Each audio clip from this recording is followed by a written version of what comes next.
എല്ലാവർക്കും നമസ്കാരം. നമ്മൾ സാധാരണ പൊതുജനങ്ങൾക്ക് വളരെയേറെ സന്തോഷം തരേണ്ട, ഇല്ല സന്തോഷം അനുഭവിക്കേണ്ട ഒരു വാർത്തയാണ് ഞാനിപ്പോൾ നിങ്ങളുമായിട്ട് പങ്കുവെക്കാൻ പോകുന്നത്. ഈ വാർത്ത ഇന്നലെ പേപ്പറുകളിൽ വന്നതാണ്. വേറൊന്നുമല്ല, മന്ത്രിമാർക്കും എം എൽ എമാർക്കും അവരുടെ ശമ്പളത്തിൽ 50% വർധനവ് ഉണ്ടാകാൻ പോവുകയാണ്. ഇല്ലെങ്കിൽ അതിനുള്ള ബില്ല് വരുന്ന നിയമസഭാ സമ്മേളനത്തിൽ അവതരിപ്പിക്കാൻ പോവുകയാണ്. തികച്ചും ന്യായമായ ഒരു കാര്യമാണെന്ന് എനിക്കറിയാം. കാരണം വളരെ ദാരിദ്ര്യത്തിൽ, പ്രത്യേകിച്ച് ജീവിക്കാൻ പ്രത്യേക ഒരു മാർഗ്ഗമില്ലാതെ മറ്റൊരു തൊഴിലില്ലാത്ത ആളുകൾക്ക് ശമ്പളം വർദ്ധിപ്പിക്കേണ്ടത് ആവശ്യമാണ്. ഇപ്പോൾ പത്രം എഴുതിയിരിക്കുന്നത് 2018 അവസാനമായിട്ട് ഇവരുടെ ശമ്പളം വർദ്ധിപ്പിച്ചത്. അന്ന് മന്ത്രിമാർക്ക് 55,012 രൂപയിൽ നിന്ന് 97,429 രൂപയാക്കി. എം എൽ എമാരുടെ ശമ്പളം 39,500 രൂപയിൽ നിന്ന് 70,000 രൂപയും ആക്കി.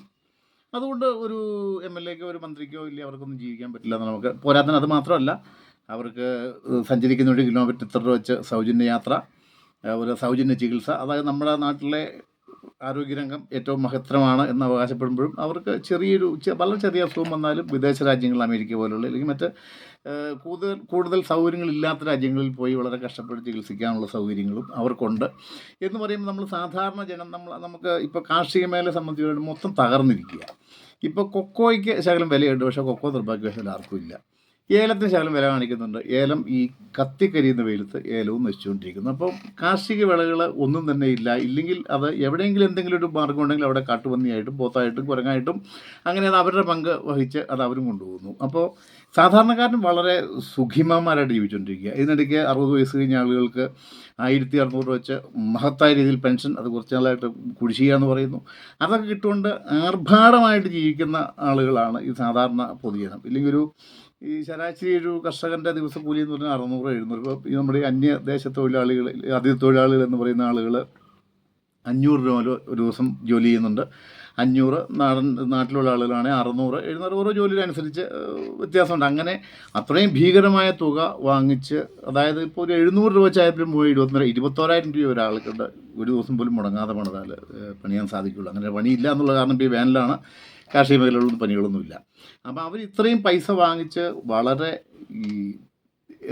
ആർഭാടപൂർവ്വം ജീവിക്കുന്നു. അപ്പോൾ അതുപോലെ ഈ 1,600 രൂപ പെൻഷൻ വാങ്ങിച്ച് വൃദ്ധരായിട്ടുള്ള ആളുകൾ അത്യാർഭാടപൂർവ്വം ജീവിക്കുന്നു. ആ കൂട്ടത്തിൽ അവർക്ക് എന്തെങ്കിലും ചികിത്സ വേണമെങ്കിൽ സർക്കാർ ആശുപത്രികളിൽ ചെന്നാൽ മരുന്നില്ല എന്നൊക്കെ പറയുന്നത് ഞാൻ പോയിട്ടില്ല, എനിക്കറിയത്തില്ല. മരുന്നില്ല എന്ന് പറയുന്നു, വേണ്ടത്ര ചികിത്സകളില്ല എന്ന് പറയുന്നതിൽ ദിവസങ്ങളിൽ ക്യൂ നിൽക്കേണ്ട അവസ്ഥ.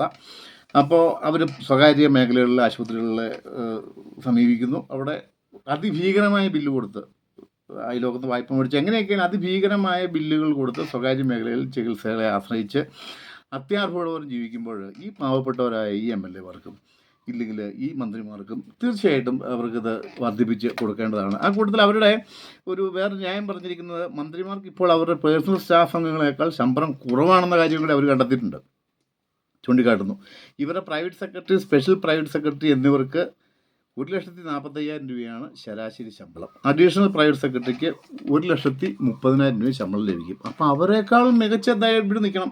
കാരണം അവർ ഇവരുടെ കീഴിൽ ജോലി ചെയ്യുന്ന ആളുകളാണ്. അവർ 1,50,000 1,30,000 രൂപ ശമ്പളം വാങ്ങിക്കുമ്പോൾ അതിനേക്കാൾ തികച്ചും ഈ മന്ത്രിമാരായിട്ടുള്ളവർ ശമ്പളത്തിന് വർധനവ് വേണം. അതുപോലെ തന്നെ നമുക്ക് മുമ്പ് നമ്മളൊരു കാര്യം കേട്ടിട്ടുണ്ട്, ഈ മന്ത്രിമാരുടെ പേഴ്സണൽ സ്റ്റാഫുകൾക്ക് ഒരു 2.5 വർഷം കഴിയുമ്പോൾ ഒരാളെ പിടിച്ചുവിടുന്നു, അവർക്ക് അന്ന് പോലും ശമ്പളം പെൻഷൻ കൊടുക്കുന്നു. അപ്പോൾ ഒരാൾ ഒരു ടേമിൽ ഒരു 2 പേഴ്സണൽ സ്റ്റാഫിനെ, അതായത് 25 പേരെ അവർ നിയമിക്കുന്നു, 50 പേരെ നിയമിക്കുന്നു, അവർക്ക് എല്ലാവർക്കും പെൻഷൻ കൊടുക്കുന്ന ഒരു സംഭവമുണ്ട്. അതും അത്യാവശ്യമാണ്. കാരണം ഈ രാഷ്ട്രീയ മാർഗമാക്കിയ ആളുകൾ സാധാരണ പോലെ മണ്ണിപ്പണിയെടുത്ത് ആർഭാടപൂർവ്വം ജീവിക്കുകയോ ഇല്ലെങ്കിൽ അങ്ങനെ ജീവിക്കുന്നവരല്ല. അപ്പോൾ ഇവർ തികച്ചും അർഹരാണ്. ഇത് പാസ്സാകുകയും ചെയ്യും. കാരണം ഇതിനകത്ത് ഇടതുപക്ഷമോ വലതുപക്ഷമോ ഒന്നുമില്ല. ആര് വന്നാലും, ഇപ്പം ഭരണപക്ഷത്തിരിക്കുന്നവരായാലും പ്രതിപക്ഷത്തിരിക്കുന്നവരായാലും അവർക്ക് ഇതിൻ്റെ ഗുണഭോക്താക്കൾ ഒരുപോലെയാണ്. അതുകൊണ്ട് അവരിത് പാസ്സാക്കി എടുക്കും, അതിനകത്ത് സംശയമൊന്നുമില്ല.